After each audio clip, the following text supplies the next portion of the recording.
चलिए साहब, so very good morning to all of you. I hope you all are doing great. आप सभी लोग बढ़िया होंगे एंड पढ़ाई लिखाई पर ध्यान दिया जा रहा होगा। चलें साहब, सो कल हमने चालू किया था आपके सेल्स ऑफ गुड्स एक्ट का यूनिट नंबर 4, जिसका नाम था अनपेड सेलर। कल की क्लास में हमने कुछ बातें बेटा आपके साथ कर ली थी, जिसमें सेक्शन 45 सबसेक्शन 1 सबसे पहले पढ़ा था कि किसी भी सेलर को अनपेड सेलर कब बोला जाएगा। सब दो बातें हमने पढ़ी थी सर। पहली थी the whole of the price has not been paid or tendered and seller had an immediate right of action for the price. Second क्या था? When bill of exchange or other negotiable instrument has been received as a conditional payment and the condition on which it was received has not been fulfilled by the reason of dishonor of the instrument, और अगर इन दोनों में से कुछ भी हो जाता है तो साहब हम बोलेंगे कि हमारा जो सेलर है वो क्या है? अनपेड है। क्योंकि सेलर अनपेड है तो बेटा उसको कुछ राइट्स मिलते हैं against goods as well as against buyer. कल हमने दो राइट भी पढ़े थे आपके साथ। एक पढ़ा था साहब राइट ऑफ लीन, जिसको सेलर्स लीन भी बोलते हैं, और एक पढ़ा था right of stoppage in transit. एक का राइट ऑफ लीन बोलता था रिटेन दी पोजीशन, जबकि right of stoppage in transit बोलता था रिज्यूम और रीगेन दी पोजीशन। इसकी हमने डिटेल में चर्चा की थी कि साहब कब आप इन राइट्स को यूज कर सकते हैं। जैसे जो लीन था बेटा सेक्शन 47, वो ये बोलता था कि आप इन तीन सिचुएशन में राइट ऑफ लीन यूज कर सकते हैं। पहला क्या था? When the goods are sold without any stipulation of credit। Second क्या पढ़ा था? When goods has been sold on credit but the terms of credit has expired। And तीसरा था when buyer become। साहब राइट ऑफ लीन सेक्शन 47 ये बोलता था कि अगर आपको लीन यूज करना है तो goods must be in the position of seller. Seller की पोजीशन में गुड्स होने ही चाहिए। अरे चलेगा क्या साहब? आगे गए थे आगे गए थे आगे गए थे। दूसरा पढ़ा था साहब right of stoppage in transit, कि आप क्या कर सकते हो जब आपकी पोजीशन से गुड्स निकल गया हो तो फिर आप दूसरा राइट यूज करते हैं जिसको बोलते हैं right of stoppage in transit. जब गुड्स बेटा सेलर के यहां से निकल गया है लेकिन बायर को डिलीवर नहीं हुआ है तो उस ड्यूरेशन में आप एक राइट यूज करोगे जिसका नाम होगा right of stoppage in transit. हमने ये भी पढ़ा था, लेकिन ये कब यूज किया जाएगा? Only in a condition when buyer become insolvent, तभी आप स्टॉपेज एंड ट्रांजिट यूज कर सकते हो। इसमें यह भी बहुत जरूरी था कि साहब ड्यूरेशन ऑफ ट्रांजिट क्या मानी जाएगी, तो सेक्शन 51 के अंदर हमने इसकी भी चर्चा कल की क्लास में कर ली थी। दोनों में डिफरेंस क्या था यह भी हमने पढ़ लिया था, लीन में और पढ़ लिया था क्या?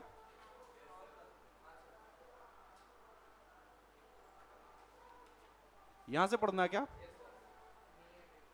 एक्सेप्शन नहीं पढ़े थे? चलिए साहब,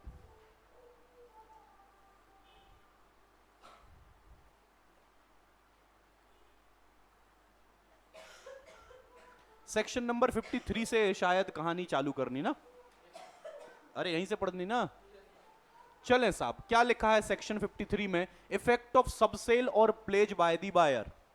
आप समझे साहब, सेक्शन 53 आपको यह समझाने की कोशिश कर रहा है कि say for example there are 3 parties.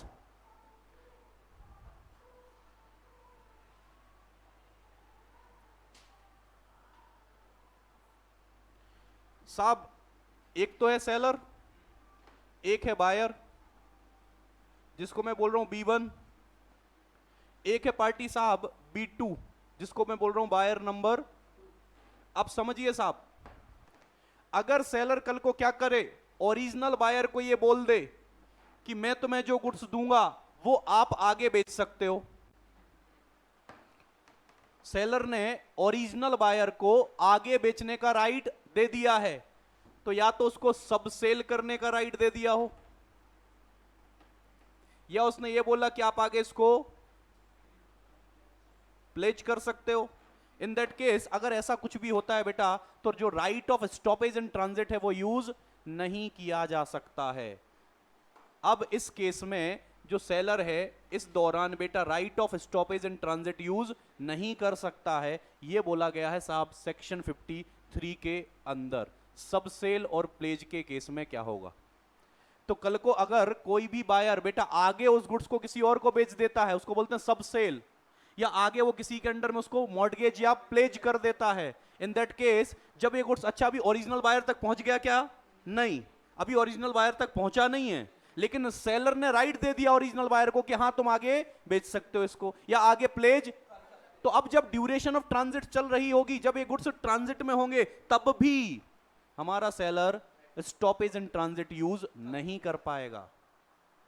अरे बात समझ में आ रही क्या? एक बार पढ़ते हैं क्या लिखा है। द राइट ऑफ लीन, दोनों ही नहीं कर पाएगा बेटा, राइट ऑफ लीन भी नहीं कर पाएगा और stoppage in transit not affected by the buyer selling और pledging the goods unless seller has, क्या बोला मैंने, क्या इस सब सेल के लिए, क्या इस प्लेज के लिए सेलर ने असेंड दी थी? तो आंसर आएगा या तो यस या तो आएगा, अगर ये सब सेल और प्लेज सेलर की असेंट से हो रहा है, सेलर ने उसकी परमिशन दी है, तो फिर इन दैट केस सेलर ना तो राइट ऑफ लीन यूज कर पाएगा ना तो स्टॉपेज इन ट्रांजिट। लेकिन अगर ये सब सेल और pledge without the assent of seller हो रही है, उस केस में तो साहब उसका राइट ऑफ लीन भी बचा रहेगा और right of stoppage in transit भी बचा रहेगा।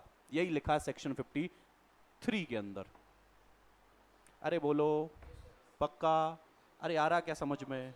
नहीं आ रहा हो तो वापस बोलो, वापस समझाऊं?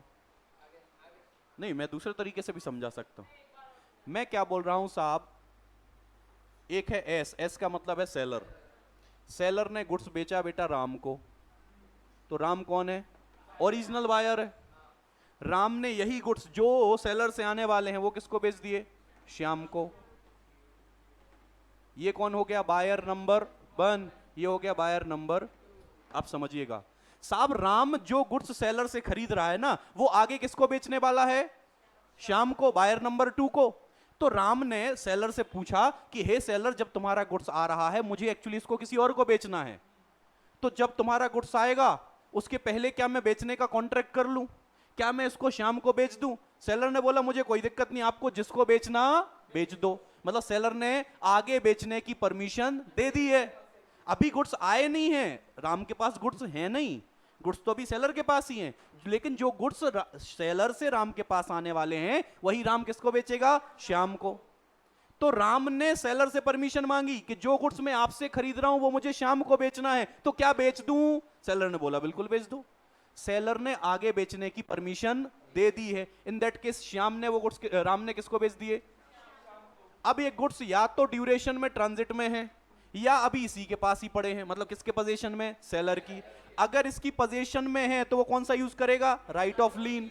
अगर वो ट्रांजिट में है तो कौन सा यूज करेगा? Stoppage in transit. Sub section 53 ये बोलता है कि ना तो राइट ऑफ लीन यूज किया जा सकता है सेलर के द्वारा, ना ही right of stoppage in transit किया जा सकता है, अगर ओरिजिनल बायर उस गुड्स को आगे बेच दे या प्लेज कर दे विद द परमिशन ऑफ, ये बोल रहा है सेक्शन 53। लेकिन अगर सब सेल के लिए, प्लेज के लिए सेलर ने परमिशन नहीं दी, तो क्या उसका लीन और स्टॉपेज अफेक्ट होगा? नहीं होगा। वही लिखा है सेक्शन 53 में। बोलो पक्का? क्या आगे बढ़े? अरे अभी तो किसी को तकलीफ नहीं है, ये छोटी छोटी बातों पर क्वेश्चन केस स्टडीज बहुत अच्छी बन सकती हैं। आप समझ रहे हो?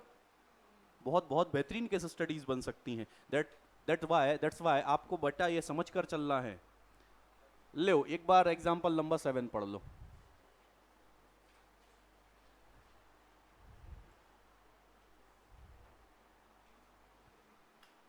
एग्जाम्पल नंबर 7 क्या बोल रहा है साहब? ए ने कुछ गुड्स बेचे बी को और उसने वो रेलवे को ट्रांसमिट कर दिए हैं for the purpose of transport. In meantime B क्या हो गया है?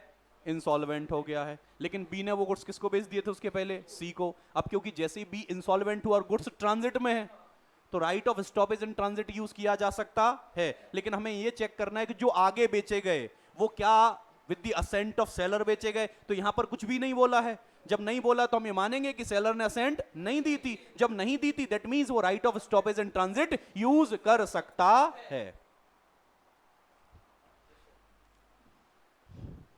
मैं ही दिख रहा हूं उसमें।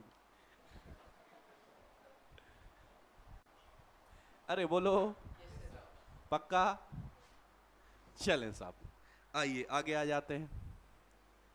Exceptions where unpaid sellers right of lien and stoppage in transit are defeated। In situation में साहब राइट ऑफ लीन और स्टॉपेज दोनों ही यूज नहीं किए जा सकते। पहला क्या लिखा है, when the seller has assented to sale. अभी ऊपर वाली केस कि सेलर ने परमिशन दे दी हो या तो आगे बेचने की, मॉर्गेज करने की, या अगर अदर किसी तरीके से गुड्स को डिस्पोज करने की। साहब बायर आगे बेच रहा है, डिस्पोज कर रहा है या प्लेज कर रहा है, किसकी परमिशन से? सेलर की परमिशन से। इन दैट केस सेलर कभी भी राइट ऑफ लीन और स्टॉपेज यूज। ये था केस नंबर 1। केस नंबर 2 क्या लिखा साहब?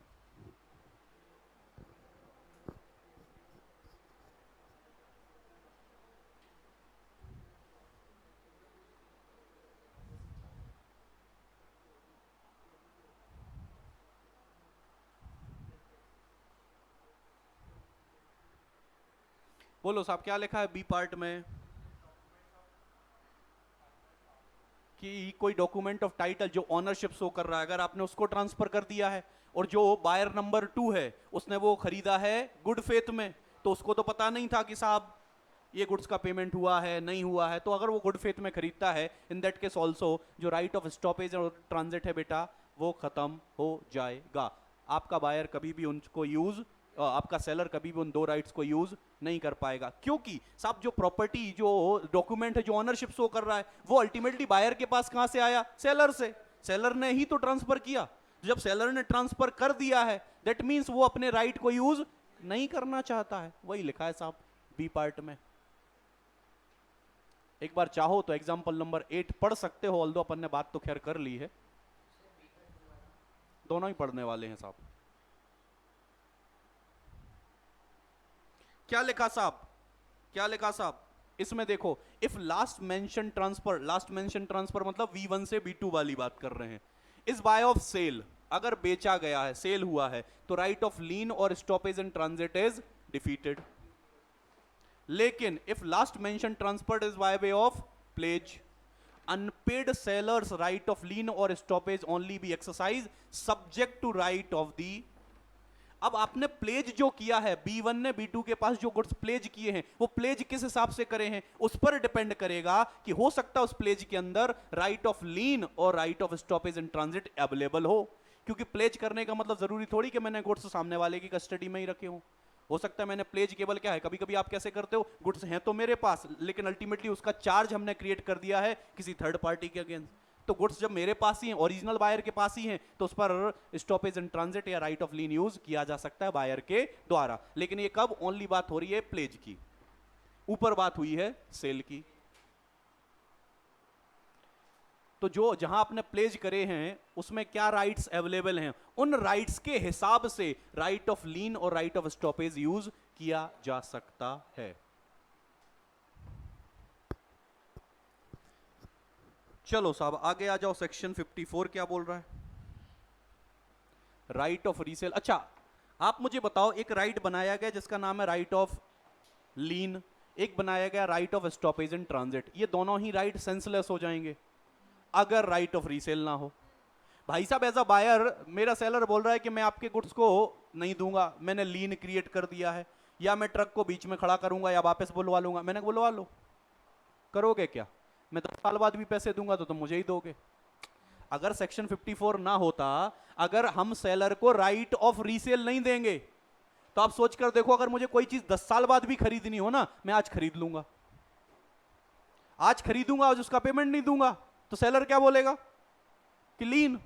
मैंने कहा करे रहो, मुझे तो वैसे भी अभी नहीं चाहिए था। अरे यार तुम समझ रहे मेरी बात को, मुझे कार परचेस करनी आज से 2 साल बाद, लेकिन मुझे पता है 2 साल बाद महंगी हो जाएगी। मैं गया अभी, मैंने कहा भाई साहब 2-3 BMW दे दो, उन्होंने कहा ले लो, मैंने ले ली। मैंने कहा जो फाउंडेशन में पास होगा एक उसको भी दे देंगे, क्या ही है। उसने कहा पैसा, मैंने कहा कैसा? उसने कहा पैसे नहीं दोगे तो मैं राइट ऑफ लीन यूज कर लूं। मैंने कहा करो, अभी पार्किंग भी नहीं हमारे घर पे। मैं तो चाहता ही ये हूं। सोच कर देखो, वो शोरूम में 3 गाड़ियां खड़ी हैं मेरी, रोज उस पर झाड़ू पोंछा हो रहा है, क्योंकि वो आगे तो बेच नहीं सकता है, क्योंकि गाड़ियां मेरी हैं। वो क्या करेगा साहब? राइट ऑफ लीन। मैंने कहा करे रहो, मैं तो चाहता ही ये हूं, अच्छे से सफाई करना इन गाड़ियों की, देखना पुरानी नहीं हो जाए। आफ्टर 3 इयर्स अब मुझे जरूरत है गाड़ी की। मैंने कहा लाओ भैया वो गाड़ी कहाँ है मेरी। वो बोला साहब थक गए साफ कर करके, 3 साल बीत गए हैं, मैं यही गाना गाता रहा, कब आओगे कब आओगे, हैं देर ना हो जाए कहीं। सोच कर देखो 3 साल तक उसको ये गाड़ी संभाल के रखनी पड़ेगी। तो एक राइट दिया गया कि साहब राइट ऑफ स्टॉपेज या राइट ऑफ लीन सेंसलेस है। अगर आप उसको राइट ऑफ रीसेल, उसके पास अधिकार होना चाहिए कि अगर तुम एक रीजनेबल टाइम के अंदर पेमेंट नहीं दोगे तो मैं ये गुड्स किसी, अरे तभी तो मजा आएगा। नहीं तो लीन तो क्रिएट करके रखे, उससे क्या ही फर्क पड़ रहा है उसको। और उल्टा ये राइट तो उसके लिए गले का फंदा बन गया है। तो सेक्शन 54 ने एक राइट दिया जिसका नाम हुआ राइट ऑफ रीसेल। साहब अगर ओरिजिनल बायर गिवन टाइम के अंदर पेमेंट नहीं करता है तो हम हमारे सेलर को राइट देंगे कि आप किसी और को ये सामान बेच सकते हो। उसको बोला गया राइट ऑफ रीसेल। बोलो साहब चलेगा? लेकिन ऐसे तो मिलेगा नहीं राइट ऑफ रीसेल, कुछ तो परम्यूटेशन कॉम्बिनेशन बनेंगे। आओ साहब बना लेते हैं। The right of resale is very valuable right given to an. क्यों वैल्यूएबल है आपको समझ में आया ना? In the absence of this right, अगर कल कोई राइट ना हो तो other right against the goods that is lien and stoppage in transit would not have been much use. फिर वो उतने यूजफुल नहीं बचेंगे, because these right only entitle the unpaid seller to retain the goods until paid by the. क्योंकि stoppage और लीन आपको केवल as a seller ये राइट देते हैं कि आप गुड्स को अपनी पोजीशन में रख सकते हो जब तक कि पेमेंट ऑफ प्राइजेज, तो वो रखा रहेगा। मैं भी यही चाहता हूं, रखे रहो, कोई दिक्कत नहीं है। चलो साहब, अब राइट ऑफ रीसेल अगर यूज करना है तो आपको ये 2 बातें ध्यान रखनी पड़ेंगी साहब। आपको ये देखना पड़ेगा कि आपका गुड्स कौन से नेचर का है। क्योंकि आप जब भी, मुझे ये बताओ, मैंने जो BMW बुक करी थी बेटा, जब वो रीसेल करने वाला होगा तो उसका जिम्मेदारी नहीं बनती कि मुझे एक बार पूछे, मुझे एक बार बताए कि देखो साहब आप नहीं आ रहे हो तो मैं किसी और को बेच रहा हूं। ये उसकी जिम्मेदारी बिल्कुल है, मतलब उसको पहले नोटिस देना। लेकिन अगर गुड्स आपका पेरिशेबल नेचर का है तो फिर नोटिस देने की जरूरत, तो पहला यही लिखा है कि अगर गुड्स आपके पेरिशेबल नेचर के, तो जनरल रूल क्या है कि नोटिस देना पड़ेगा। अरे जनरल रूल तो यही है ना, नोटिस देना पड़ेगा। लेकिन अगर आपका गुड्स कौन सा है, पेरिशेबल का है, तो नो नीड टू नोटिस, फिर नोटिस देने की जरूरत नहीं है। लेकिन अगर नॉन पेरिशेबल नेचर का है तो मालिक नोटिस कंपलसरी देना पड़ेगा, बिना बताए उसको आप रीसेल। अरे बात समझ में आई? अब आगे सुनो, उसने रीसेल किया, रीसेल करने पे या तो उसको प्रॉफिट हो सकता है या तो उसको लॉस हो सकता है। अगर रीसेल करने पर उसको कोई लॉस हुआ तो बेटा वो रिकवर कर लेगा ओरिजिनल बायर से। लेकिन अगर प्रॉफिट हुआ तो वो खुद रख लेगा।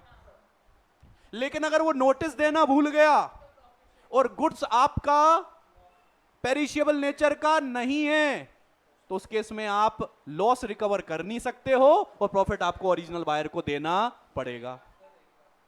अभी तो 4 बार बोलूंगा, क्यों टेंशन ले रहे हो? तुम्हें क्या लगता है तुम्हें एक बार में समझ में आया? असंभव है। लो ऐसा है बेटा, सबको समझ में आता नहीं और मेरा जाता नहीं। चलो अभी तक जो जो बोला एक बार वापस से प्रकाश डाल देते हैं। चलो साहब, समझे साहब?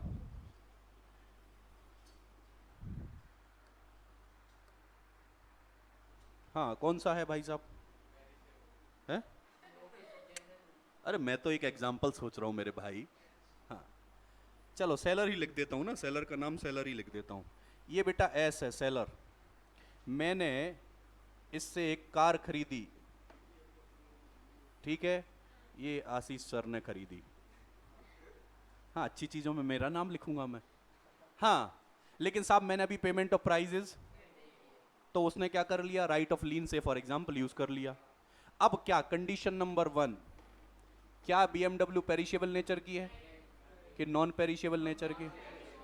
अच्छा अगर पेरिशेबल नेचर की होती तो सेक्शन 54 राइट देता इस शोरूम वाले को कि आप इस गुड्स को विदाउट नोटिस क्या कर दो। तो यहां की तो मामला क्लियर है, कोई दिक्कत नहीं है। अगर नॉन पेरिशेबल नेचर का है तो BMW तो नॉन पेरिशेबल है, सड़ थोड़ी जाएगी रखी रखी। अरे हाँ, जैसे ही नॉन पेरिशेबल है तो क्या कंपलसरी है कि साहब आपको ओरिजिनल बायर को नोटिस सर्व करना। किस बात का नोटिस? कि हम इसको रीसेल कर रहे हैं। अब नोटिस सर्व कर दिया, नोटिस सर्व कर दिया है, फिर उसने आगे बेच दिया। नोटिस के बावजूद भी मैंने पैसा नहीं दिया, दूंगा कहां से? हो तो मैंने दिया ही नहीं दिया तो उसने क्या कर दिया, उसको रीसेल कर दिया। रीसेल करने पर या तो हो सकता है लॉस या हो सकता है प्रॉफिट, प्लीज डोंट से कि कुछ भी नहीं हुआ। हाँ, ये मत बोलना कि अगर सर दोनों ही नहीं हुए तो, अब तो नहीं हुए तो कोई बात नहीं, ऐसी बात कर देते हो।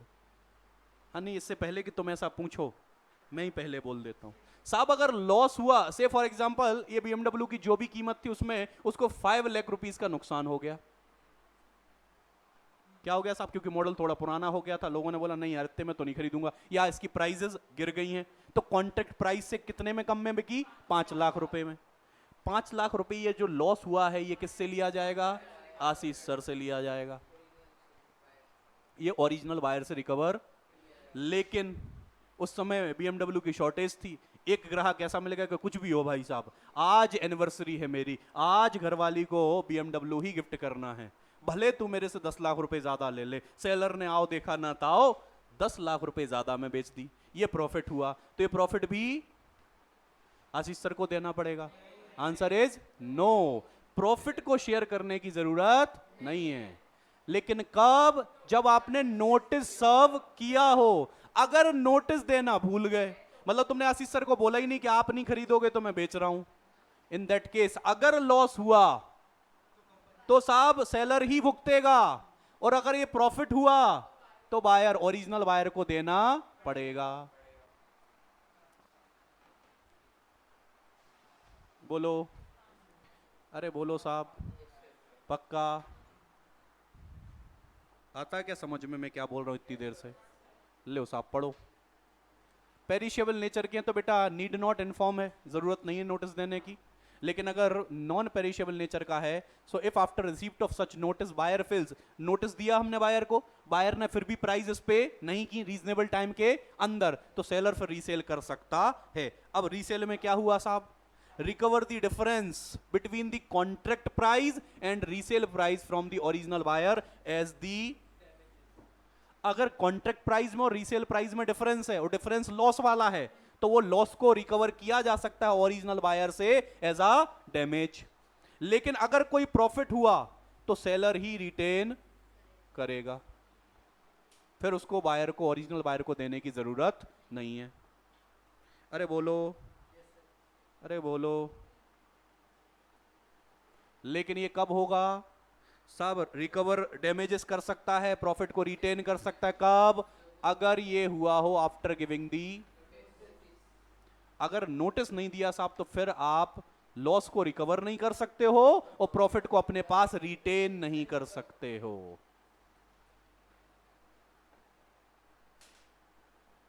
बोलो, देखो उसके पीछे नीचे लिखा है, फिर बोलो।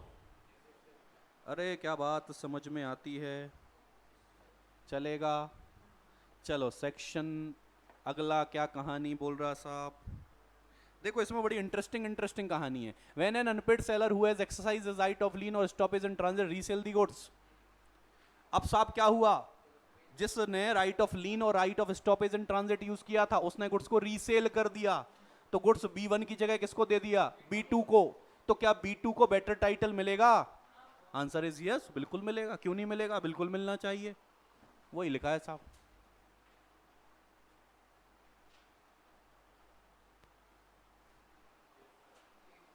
चलेगा। मतलब साहब जब ओरिजिनल बेचना किसको था? B1 को, लेकिन B1 ओरिजिनल बायर जो हमारा वो प्राइसेस पे नहीं कर रहा है, तो हमने क्या कर दिया? रीसेल। भले हम ओरिजिनल बायर को नोटिस ही देना क्यों ना भूल गए हों, तब भी B2 को बेटर टाइटल मिल जाएगा अगेंस्ट B1। चले, फोर्थ पॉइंट क्या लिखा है? A resale by the seller where right of resale is expressively reserved। बेटा जब कॉन्ट्रैक्ट ऑफ सेल इंटर किया गया, कॉन्ट्रैक्ट ऑफ सेल इंटर करते समय ही हमने ये बोल दिया, सेलर ने ये स्पेसिफाई कर दिया कि अगर तुम with in a reasonable time prices पे नहीं करोगे तो मैं रीसेल। ये कॉन्ट्रैक्ट ऑफ सेल इंटर करते समय ही बोल दिया था। तो अगर कॉन्ट्रैक्ट ऑफ सेल एंटर करते समय ही बोल दिया था तो क्या नोटिस देने की जरूरत है? क्योंकि राइट मैंने ऑलरेडी रिजर्व कर लिया था, वो भी एक्सप्रेसिवली। तो साहब फिर क्या नोटिस वोटिस कुछ मत दो, डायरेक्ट आप तो रीसेल कर सकते हो, लेकिन आपको रीजनेबल टाइम का वेट करना। अरे बात समझ में आई ना? यही लिखा है साहब इसके अंदर।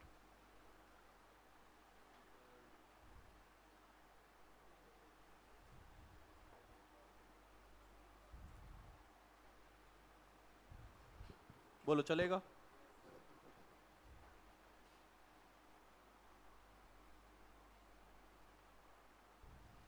एक और राइट ऑफ लीन के जैसा ही एक और राइट होता है जिसको बोलते हैं क्वासी लीन। उसमें भी आप क्या करते हो, डिलीवरी को विदहोल्ड कर लेते हो, वही लिखा है नीचे वाली में। आप डिलीवरी गुड्स को क्या कर लोगे, विदहोल्ड कर लोगे, डिलीवरी नहीं दोगे, तो वो वैसे लीन के जैसा ही हो गया, तो उसको बोलते हैं क्वासी लीन।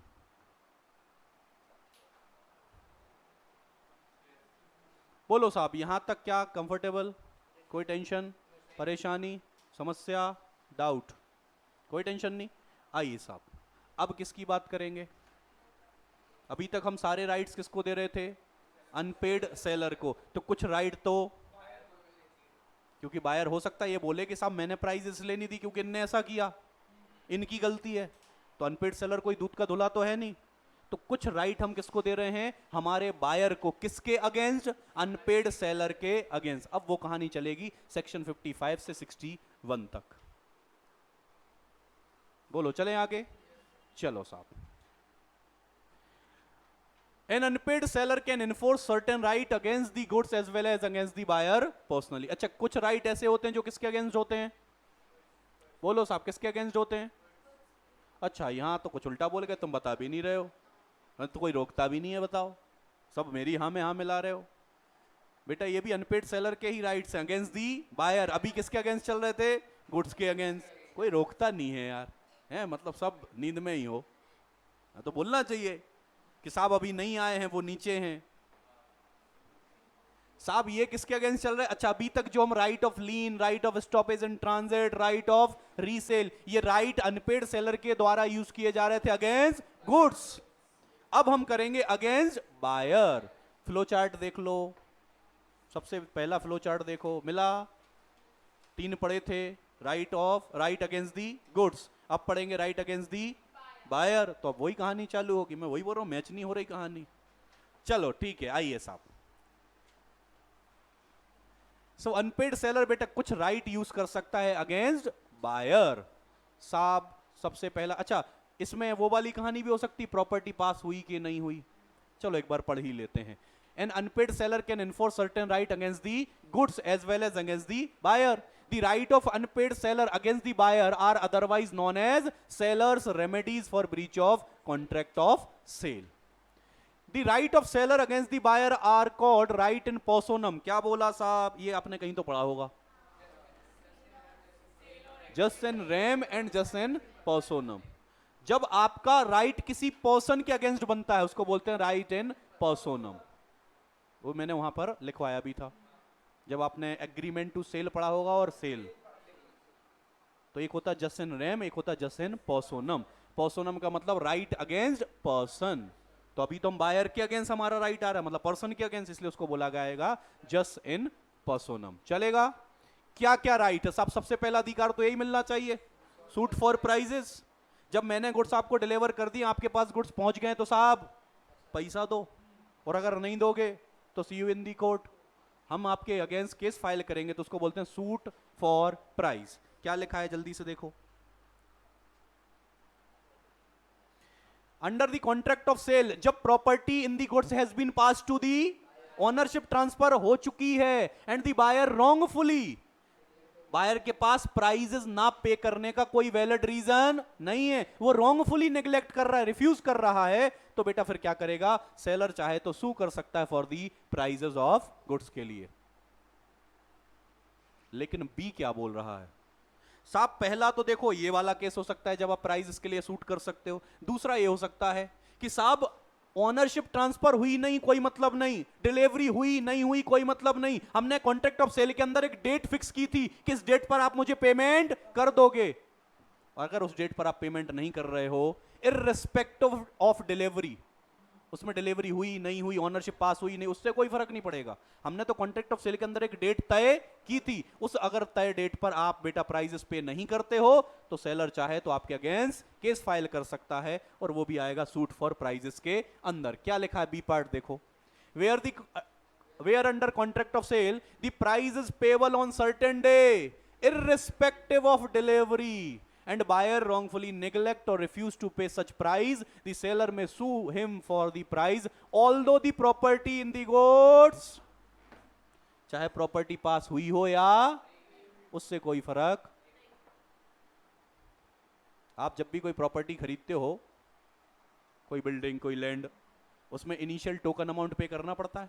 क्या प्रॉपर्टी पास होती है? क्या ओनरशिप पास होती है? Answer is no.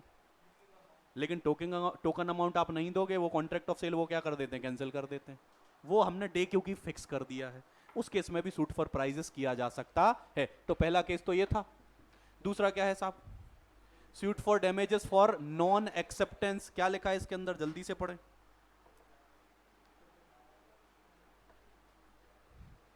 Where the buyer wrongfully neglect or refuses to accept and pay for the goods।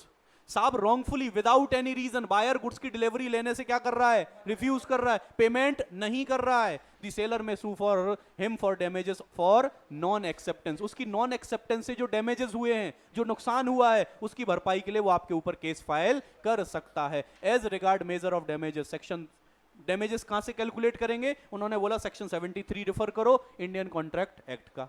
उसमें याद है टाइप ऑफ डैमेजेस थे बहुत सारे हैं। टाइप ऑफ डैमेजेस पढ़े थे सेक्शन 73 में? नहीं पढ़े? कोई बात नहीं, जिनने पढ़ लिया अच्छी बात, जिनने नहीं पढ़े, हाँ, नॉमिनल डैमेजेस होते हैं, रिमोट डैमेजेस होते हैं, एग्जाम्पलरी डैमेजेस होते हैं, इमोशनल, वो एग्जाम्पलरी विंडिक्टिव डैमेजेस होते हैं बेटा, जो आप बोल रहे हो ना, अगर किसी से ब्याह करने का वादा करो और ब्याह ना करो तो उसमें ही होता है साहब। चलें, अगला क्या कर सकते हैं साहब? रेपुडिएशन, मतलब कॉन्ट्रैक्ट ऑफ सेल को क्या कर सकते हैं? कैंसिल कर सकते हैं, बिल्कुल कर सकते हैं, ये भी राइट है। Where the buyer repudiate the contract before the delivery. बेटा किसने कॉन्ट्रैक्ट कैंसिल कर दिया है? बायर ने, before the date of delivery. The seller may treat the contract, seller क्या करेगा? इस कॉन्ट्रैक्ट को कैंसिल मान लेगा। एंड अगर कोई डैमेजेस हो रहे हैं इस ब्रीच से तो वो डैमेजेस भी क्लेम कर लेगा। याद है एक कॉन्सेप्ट होता है एंटीसिपेटरी ब्रीच, एक होता है एक्चुअल ब्रीच। अरे ऐसा हो सकता है ना कि साहब जो जिस लड़की से शादी हो रही थी, जिस डेट पर शादी होनी थी, उसने 10 दिन पहले बोल दिया हमारी और आपकी ना जम पाएगी। एक्चुअल डेट ऑफ परफॉर्मेंस जो था उससे पहले। जब भी ब्रीच ऑफ कॉन्ट्रैक्ट हो एक्चुअल डेट ऑफ परफॉर्मेंस से पहले, उसको बोलते हैं एंटीसिपेटरी ब्रीच।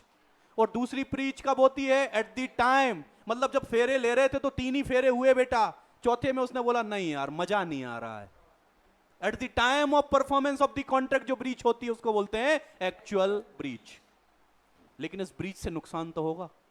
कितना नुकसान हुआ सोचो, है इतना खर्चा, इमोशन, तो अगर डैमेजेस हुए हैं, इज्जत तो क्या ही गई, इज्जत जाने के लिए होनी भी तो चाहिए। तो अगर कोई डैमेजेस हुए तो साहब, हैं, एक मूवी आई थी ना, कौन सी? हाँ वही,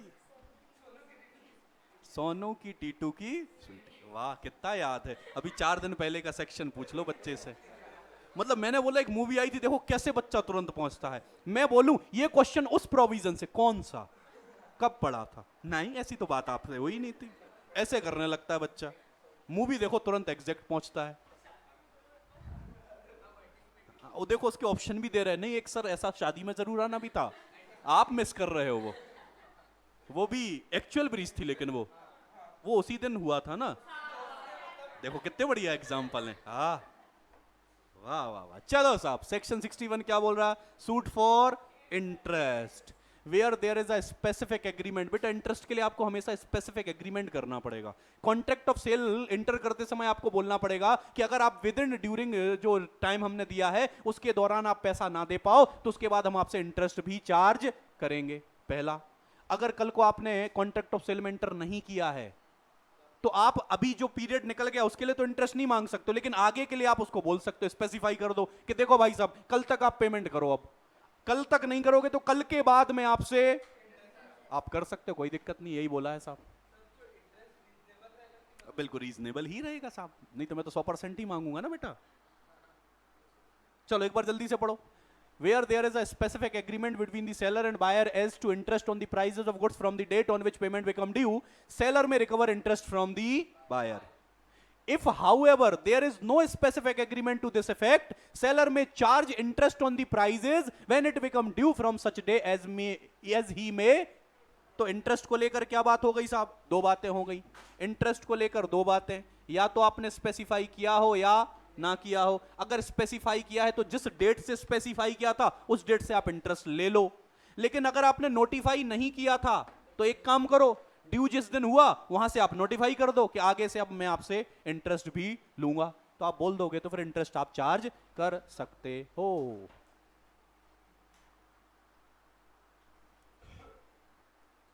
और अगर आपने सूट फॉर प्राइजेस किया कल को, इंटरेस्ट की बात नहीं कर रहा हूं, सूट फॉर प्राइजेस की बात कर रहा हूं, और अगर कोर्ट को लगता है कि नहीं यार प्राइजेस के साथ साथ आपको इंटरेस्ट भी मिलना, वो कोर्ट का डिस्क्रिशन है, वो आपको इंटरेस्ट दे सकती है, मतलब दिलवा सकती है। बोलो साहब चलेगा? पक्का? पक्का? बोलो साहब क्या क्या हुआ साहब? देखो क्या क्या कर सकते हो, सूट फॉर प्राइजेस कर सकते हो, डैमेजेस कर सकते हो, फिर रेपुडिएशन हो सकता है, और सूट फॉर। अब आ गया है वो जो हम बात कर रहे थे, रेमेडीज ऑफ बायर्स अगेंस्ट। कौन से दोनों?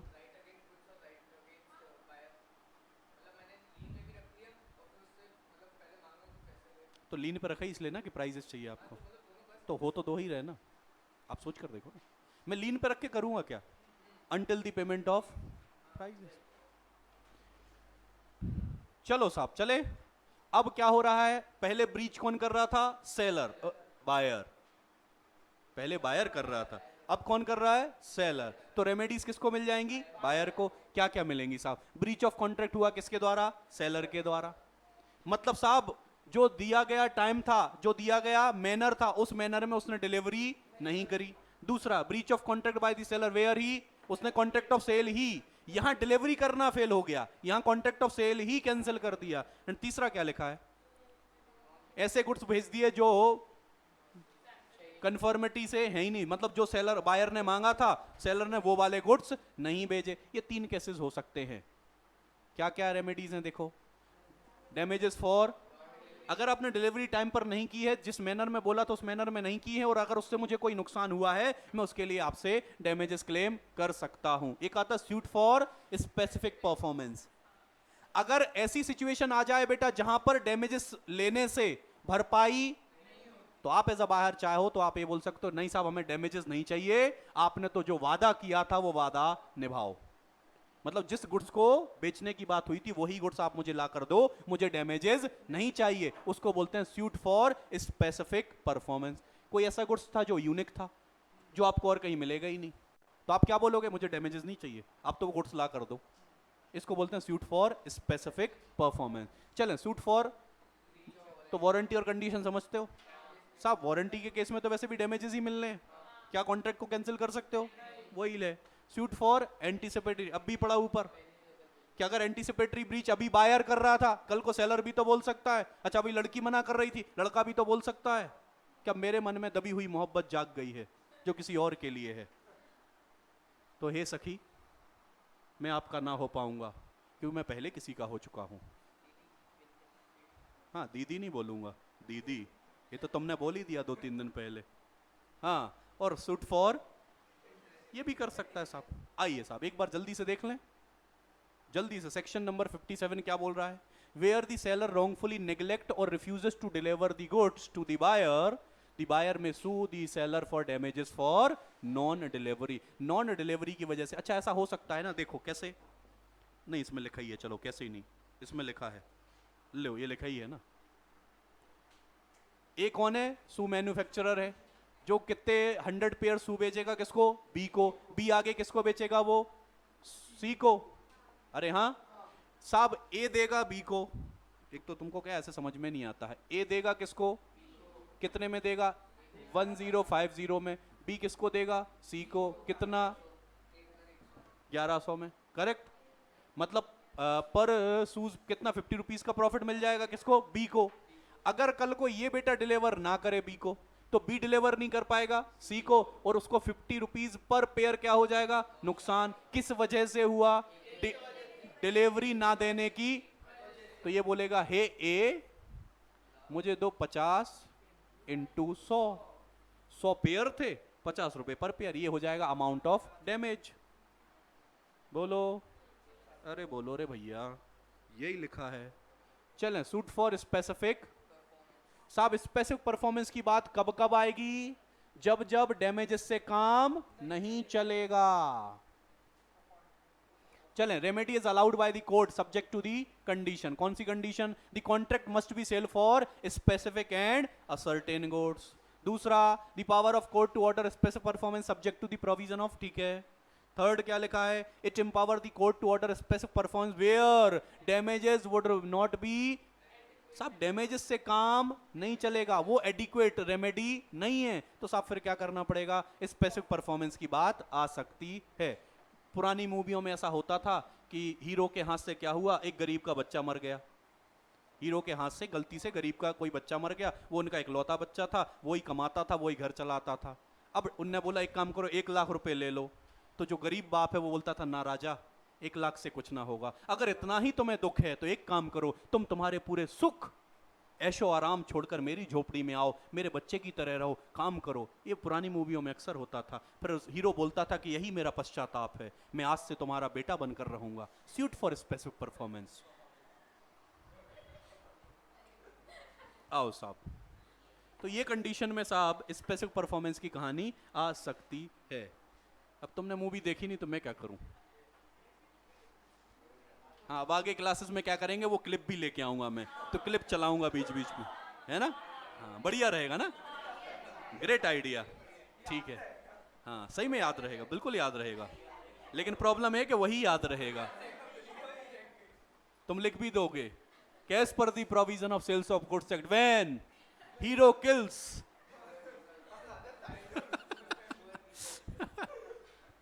चले साहब, suit for breach of warranty. So when there is a breach of warranty on the part of seller, और where buyer elect to treat breach of condition as a breach of warranty, the buyer is not entitled to reject the goods। वो goods को reject नहीं कर सकता है, only क्या करेगा? Damages claim कर सकता है। चलो साहब, अगर कॉन्ट्रैक्ट ऑफ सेल क्या हो जाए? रेप्यूडिएट हो जाए, कैंसिल हो जाए, किसके द्वारा? सेलर के द्वारा।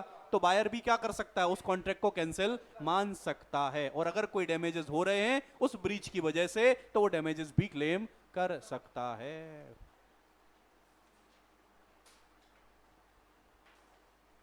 लो ये और पढ़ो जल्दी से।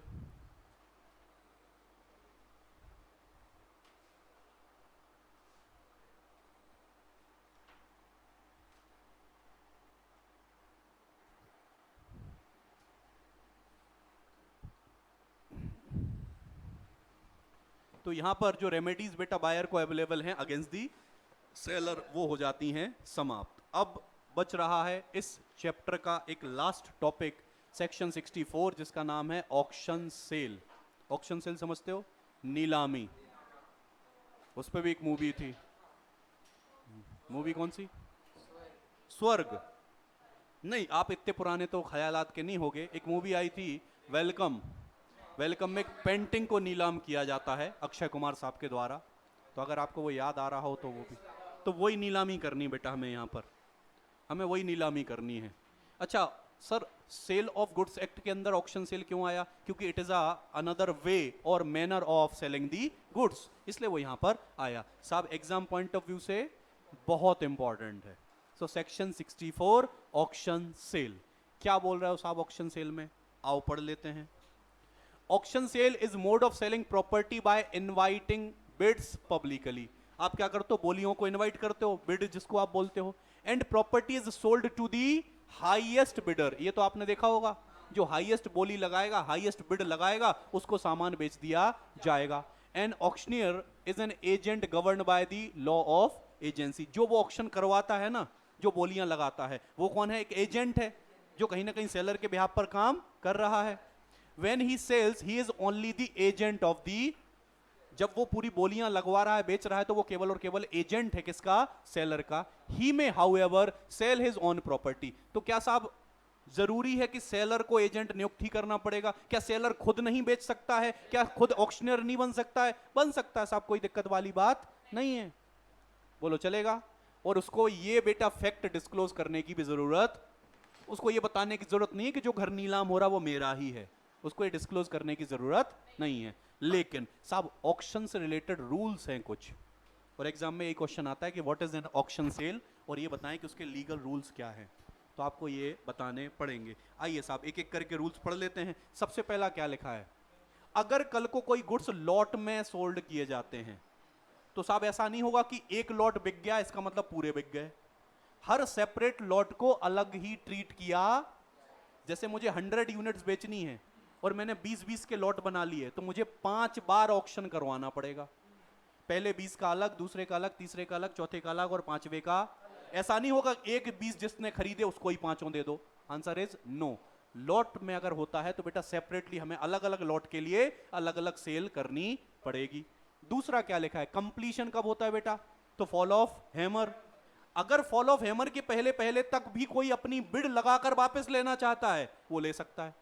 जैसे मैंने बोली लगाई, इससे पहले 1 2 दूहा, मैंने कहा रुक जाओ भाई मैं नहीं खरीद रहा हूं, मैं वापस ले सकता हूं, कोई दिक्कत नहीं है। लेकिन जैसे ही फॉल ऑफ हैमर हुआ प्रॉपर्टी पास। एग्जांपल पढ़ा था, वो हैमर टूट के चला गया था, बस बस वही है। तीसरा क्या लिखा है, राइट टू बिड में भी, क्या सेलर खुद बिड कर सकता है, आंसर इज यस, लेकिन उसको ये राइट रिजर्व रखना पड़ेगा। वो ये बता देगा कि साहब हम भी बिड करेंगे, या अपने 4 लोगों को अपॉइंट कर दे कि साहब मेरे बिहाफ पर ये लोग बिड करेंगे, तो राइट ऑफ बिड बेटा बिल्कुल रिजर्व किया जा सकता है। राइट टू बिड में भी reserve expressively by or on behalf of seller, and where such right is expressively reserved but not otherwise, seller or any one person on his behalf may bid at the auction। seller खुद या उसके behalf पर कोई एक person bid कर सकता है, कोई दिक्कत वाली बात नहीं है। आप सोच कर देखो, बैंक ने लोन लिया, मेरा घर वहां पर मॉर्गेज था, अब मैं बैंक का लोन चुका नहीं पाया, बैंक मेरे घर को क्या करेगी, ऑक्शन ही करेगी। साहब मेरा भी तो अधिकार है कि मैं मेरे घर को खुद नहीं खरीद सकता हूं, तो मैं राइट टू बिड रिजर्व कर दूंगा कि साहब मैं भी, अरे बोलो साहब समझ में आ रही, बिल्कुल कर सकते हो। क्या बैंक खुद नहीं कर सकता है, बैंक खुद भी कर सकता है। बैंक को लगता है ये घर बढ़िया है मेन रोड पे, इसमें हम अपना बैंक खोल देंगे, हाँ तो खोल दो, अरे हाँ ना, बिल्कुल कर सकते हो साहब। ये क्या लिखा है साहब, अच्छा मुझे एक बात बताओ, जो सेलर है वो जिस चीज को ऑक्शन कर रहा है, जरूरी तो है ना कि उसकी परमिशन से हो वो, मतलब मेरा घर बेच रहा हो मेरी परमिशन के बिना, ऐसा कैसे चलेगा यार। वही लिखा है साहब, अगर सेल कल को नोटिफाई ही नहीं है सेलर के द्वारा, तो फिर उस केस में बेटा ये कॉन्ट्रैक्ट बन जाएगा वाइडेबल। कल को जिसकी भी हाईएस्ट बिड आएगी उसका हो जाएगा, लेकिन अगर उसको बेचना चाहे सेलर तो ही बेचेगा, क्योंकि उसने पहले उसको नोटिफाई किया ही नहीं था। यही लिखा है, where sale is not notified to the subject to the right to the bid on behalf of seller, it shall not be lawful for the seller to bid himself or to employ any person to bid। मतलब साहब अगर आपने right to bid भी reserve नहीं करा, आपने बताया ही नहीं कि मैं भी बिड करूंगा, तो आपके द्वारा बिड की गई जो बिड होगी वो अनलॉफुल मानी जाएगी। आपके द्वारा स्पेसिफाई होना चाहिए, नोटिफाई होना चाहिए। क्या कोई प्राइस रिजर्व रखी जा सकती है, बिल्कुल कि साहब मिनिमम बिड यहां से ही चालू बिल्कुल करी जा सकती, कोई दिक्कत वाली बात। प्रिटेंडेड बिडिंग कभी नहीं कर सकते हो साहब। प्रिटेंडेड बिडिंग का मतलब क्या होता है, फॉल्स बिडिंग। आपने अपने 10-20 आदमियों को बिठा दिया, तुम तो बस ऐसी बोली लगाते रहना ताकि प्राइजेस बढ़ती रहें, तो उसको भाई प्रिटेंडेड बिडिंग कभी भी अलाउ नहीं होती है, वो भी हो जाएगा वाइडेबल। मतलब कल को जिसको हाईएस्ट बिड मिली उसको पता चल जाए कि इसकी प्राइजेस इतनी नहीं थी, इन्होंने फालतू में बढ़वा दी हैं, और वो चाहता है कि इसको कैंसिल कर दिया जाए बिड, तो कैंसिल हो जाएगी। वो चाहता है चलो कोई बात नहीं मुझे तो लेना ही है, इतने में ही सही, वो ले लेगा। वाइडेबल का मतलब यही होता है। बोलो साहब चलेगा क्या, बोलो साहब चलेगा क्या। एक 64 के अंदर बहुत क्या बोल सकते, इतनी एग्जाम पॉइंट ऑफ व्यू के लिए इतनी इंपॉर्टेंट तो नहीं है, बट फिर भी अपन पढ़ तो लेते ही हैं। वो लिखा है साहब, इंक्लूजन ऑफ इंक्रीज्ड और decrease taxes in the contract of. जब भी आप गुड्स को बेचने खरीदने की बात करते हो तो बेटा टैक्सेस लगते हैं उस पर, जिसको आप इनडायरेक्ट टैक्सेस बोलते हो। कल को ऐसा हो सकता है ना कि एग्रीमेंट के टाइम पर टैक्स अलग थे और सेल एक्चुअल सेल के टाइम पर टैक्सेस या तो इंक्रीज हो गए या तो डिक्रीज हो गए, उसका क्या इफेक्ट आएगा साहब, सेम इफेक्ट आएगा जो आना चाहिए। अगर इंक्रीज हो गए तो इंक्रीज हो जाएंगे, डिक्रीज हो गए तो, यही लिखा है। अबे इनडायरेक्ट टैक्स, अबे गुड्स की बात कर रहा हूं, क्यों चले गए प्रॉपर्टी में। बोलो साहब क्या बात समझ में आती है। तो यहां पर जो यूनिट नंबर 4 है जिसका नाम है अनपेड सेलर, वो हो जाती है समाप्त। और by ending the unpaid seller sales of goods act भी हो जाता है समाप्त। So we have completed the Indian partnership act 1932 and sales of goods act. Successfully दो चीजें हमारी समाप्त हो गई हैं। अब हम जाएंगे सबसे बड़े एक्ट की तरफ जिसका नाम है द इंडियन कॉन्ट्रैक्ट एक्ट 1872। और अगर इसको लगा डाला तो बिजनेस एक जो आपका बिजनेस लॉ है वो झिंगा लाला। चलेगा? चलेगा साहब।